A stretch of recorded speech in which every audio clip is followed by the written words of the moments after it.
Chapter 6 Ruins. A pair of bare, muddy feet hung out the front passenger window of Brock's scruffy pickup as it toured the fields and byways of Indiana.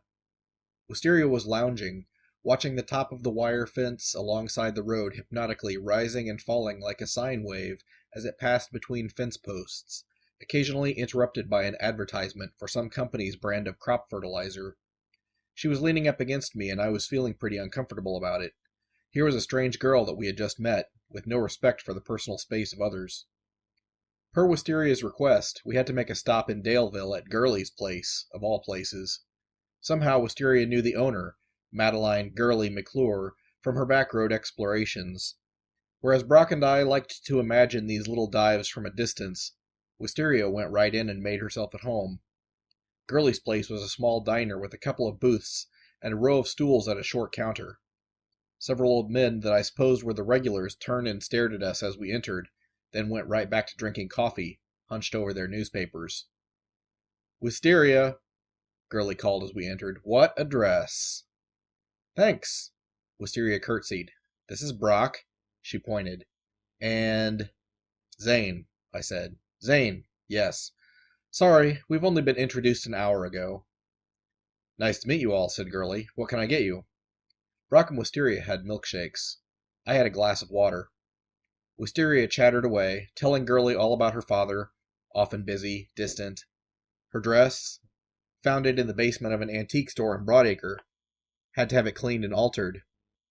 Her sugar glider, surprisingly loving for an exotic marsupial, sleeps a lot during the day, but loves to play at night, and our cemetery travels. Gurley frowned at the last part. "Now, honey, I don't want to hear about you getting in any trouble. You be careful." "Oh, don't you worry." Wisteria's eyes sparkled. "I'm very careful." "We'll take care of her, Gurley," Brock said. The conversation turned to Brock, who told Gurley about the hoarder house that he and I were going to clean, his parents on assignment in Myanmar with the Peace Corps, the way he scared me at the cemetery, and how we met Wisteria. I smiled, but never felt like joining in. I'm not good in groups, especially with people that I don't know well. I was happier when we finally paid and got back on the road. Wisteria's bike rattled loosely in the wind as we continued east on Indiana 124. When we got back to the Mitchell Superstore on the outskirts of Broadacre, she trilled, "Just a couple more miles." Then she turned those big eyes on me. "Are you going to get out the metal detector when we get there?" "Sure." "You going to look for treasure?" "Yeah." "Why didn't you look in the cemetery?" I thought for a moment. She was trying to draw me into conversation. Fine. Whatever. I don't want to dig up a cemetery." "Why not?" "It's disrespectful to dig in a cemetery." "Have you ever seen a grave with cement laid over the top?" "Why?" "That means there's something valuable buried with the deceased," she said. I was silent, but she went on. "What about digging up ancient Egyptian tombs? People take all the treasure out of those. Those are graves." "I don't dig those up, you know. I don't dig up Egyptian tombs either." "Yeah, but is it okay?" Wisteria asked, head cocked. I don't see a problem with it." "How is it different?" "Those graves are way older." "Way older." "So?" I was starting to get exasperated. Well, because Egyptian kings don't have living relatives, like relatives who still remember them." "Okay, so what if the grave is only 150 years old, but you know that there are no living relatives?" "Wait, so are you saying that you think it's a good idea, or it's okay to dig up cemeteries? Are you, trying to tell me that you've dug up a grave?" I asked her. She laughed. "No, I'm just messing with you." We had reached the Broadacre town square. "Turn left and go north," she instructed Brock. The clouds had all but dissipated now, and bright afternoon sunshine saturated everything. It made colors pop vividly. The blues deepened, the emerald greens looked almost unreal. Tiny rainbow sparkles shimmered on every leaf in the multitudes of raindrops clinging to each. We crossed the Salamoni River, overflowing its banks from the recent storms, on an ancient iron truss bridge, then found ourselves back in deserted countryside. "Have you guys ever been to North Broadacre?" Wisteria asked us. I shook my head. Brock said, "The last time I was out this way, everything was farmland." We were approaching some indications of civilization. The backs of 100 colorful houses in a subdivision could be seen as the narrow country road turned into dark asphalt, complete with concrete curbs and storm sewer grates. As a few cars became visible on the horizon, Brock tapped the brakes lightly and swerved back into the right lane instead of driving down the middle. Along one side of the road, we saw a tall carved sign with extruded wooden letters proudly announcing, "Welcome to North Broadacre. You are home." Brock turned his truck onto the main drag. "You'll have to stop at the gate," Wisteria told him. Brock rolled up to a spotless white guardhouse before an iron gate. Inside, a heavy-set, uniformed man stared at him through the window before sighing and hefting himself to his feet. He came out, walked up to the driver's side door with a clipboard, and motioned for Brock to roll down the window. "Name and purpose of visit?" I'm Brock DeKalb, and we're, Charlie," Wisteria called. The gatekeeper bent down and looked into the car. "Oh, hey, lady," Charlie said with a wave. "Didn't see you in there." He returned to the guardhouse to push a button. Bzzz. The heavy iron gate rolled open on its tracks. As we passed through, my eyes widened. "Would you look at this place?" I said. As we rolled slowly down the wide main boulevard, Brock and I drank in the sights. Rising 3 stories on either side of the car were identical brownstone townhouses.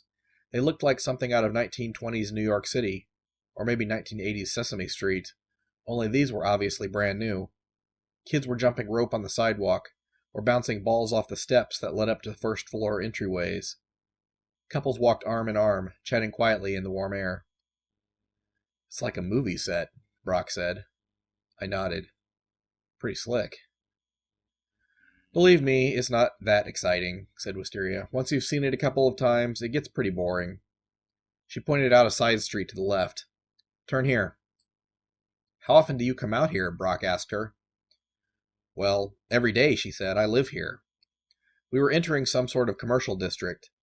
It looked just like the main street of any small town in Indiana, only everything was fresh and beautiful. We passed a barber shop, replete with red, white, and blue barber's pole. Then a corner grocery store with apples and oranges stacked in pyramids behind the large plate glass window. On the other side of the street, a few people were dining in an Italian restaurant, decked out with green and white striped awnings. I started to wonder if we had entered a time warp. "I can't believe how fast they've built all this stuff," Brock said. "I was just out this way 2, maybe 3 years ago, and everything was cornfields." In the center of town was a large white church of the traditional type that you see a lot out in the country. Tall steeple with a little cross on top, Gothic stained glass windows, no ornamentation, plain. On the front steps, a pastor or reverend of some variety was talking on a cell phone, wearing his full white robes and regalia. Wisteria waved. He nodded slightly in return. "That's Reverend Cleghorn," she said. "He's kind of creepy." We entered a different residential area. Instead of brownstone townhomes, these were single-family homes on small lots.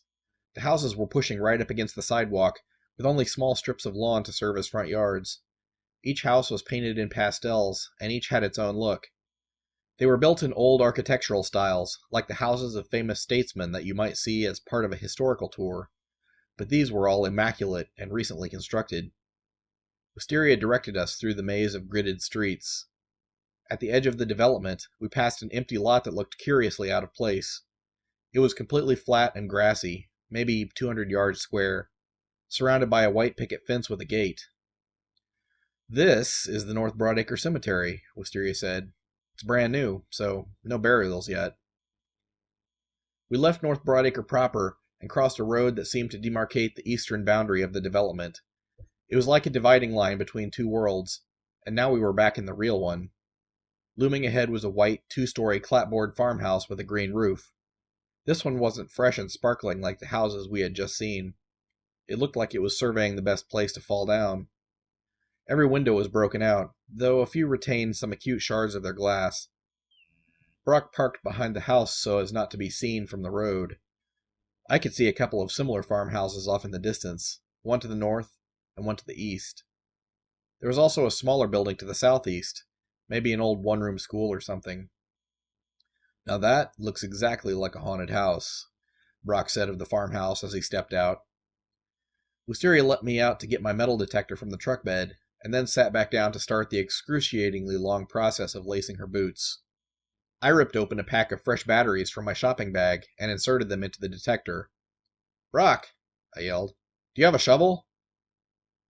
Brock jogged back to his truck and dug through the detritus behind the driver's seat, pushing aside old laundry, crumpled papers, loose tools, and the contents of an open first aid kit. He came up with a garden trowel. "Will this work?" "Close enough," I said. I pushed the power button on my baby, a True North 2100 metal detector, which emitted a sickly squeak, and started sweeping the lawn in wide arcs. The detector sounded a variety of tones. One particular high-pitched beep caught my attention. I backed up and swept in smaller circles over the spot. The sound continued. I rotated 90 degrees and scanned at an angle perpendicular to the first reading. Something was definitely there. I scraped at the ground with the toe of my shoe to mark the location. Brock swooped in and started to dig. Only a few inches down, he found what he was looking for. "Did you find a buried treasure?" Wisteria called, hobbling toward us with the untied laces of one boot trailing behind. Brock flipped a crusty dime toward her. She caught it easily and rubbed the accumulated dirt from its face. 1965, she shouted. "Batter up," I said to Brock and handed him the detector. He handed me the trowel. "Come on, baby," Brock cooed to the device as he returned to wide arc sweeps. "Daddy needs an early retirement." After a brief moment, he got a strong reading a few feet away and marked the spot with his toe. Wisteria watched me cut into the hard ground and pull a misshapen hunk of metal from the hole. "What is that?" she asked. I thumbed the packed dirt from the object and rubbed it vigorously on my shirt, cleaning it as best I could. "It's a switch," I said, moving the rusty mechanism back and forth. "There's some writing on it. Webster, Chicago, Corporation?" I turned it over. Says, "Patent applied for." I handed it to Brock, who turned it over in his hands. "Weird," he said. "Wonder where the hell it came from."